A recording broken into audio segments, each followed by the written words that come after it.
dia juga nggak asal ngomong, ngerti nggak sih lo? Nanti kalian tunggu deh omongan-omongan atau celotekan-celotekan dari si Kemal ini, karena dia kadang-kadang tuh cuma asal-asal aja celoteh, tapi itu jadi kejadian.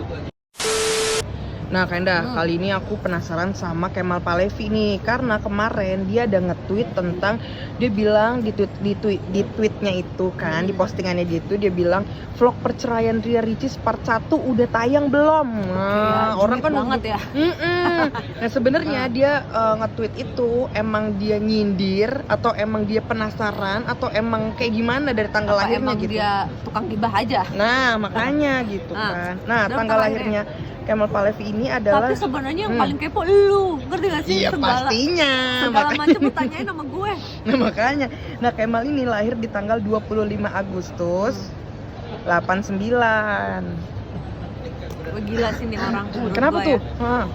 Karena sebenarnya kalau orang bilang dia seorang revolusioner, apa sih itu? Ya, yang maksudnya tuh dia tuh berpikir tuh maju ke depan, itu emang bener. Jadi banyak banget kata-kata dia tuh yang nanti tuh menjadi kejadian gitu loh.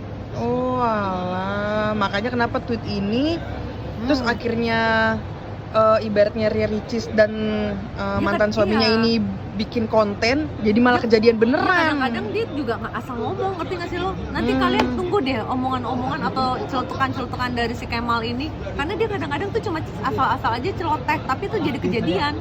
Oh alah, tapi sebenarnya dari karakternya dia sendiri emang dia suka gibah apa enggak sih Kak gitu? Iseng.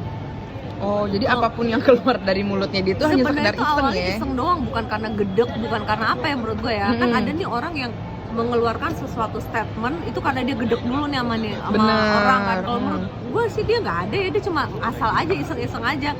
Ternyata itu boom.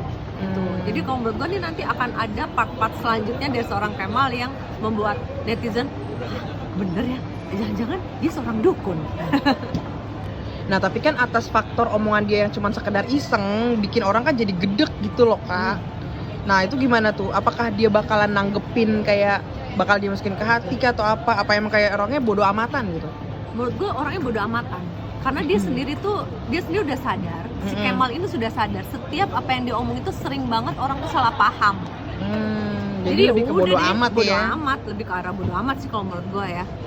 Nah, tapi kan kalau misalkan sejauh ini kan kalau misalkan dia nge-tweet atau misalkan nyerang orang itu kan kayaknya dia pede banget gitu kan atas omongannya dia. Tapi kalau misalkan dia diserang balik sebenarnya dia gentar gak sih?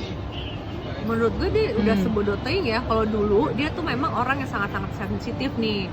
Pendapat orang dia dengerin banget bla bla bla bla, tapi menurut dia apa fungsinya? Gue juga nggak bisa mengontrol pikiran orang lain.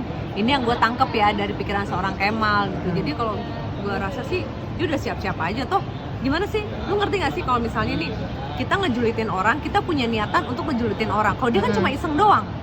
Iya benar-benar. Jadi no hard feeling dong. Ketika dia diserang baik, orang gue cuma iseng doang nulisnya.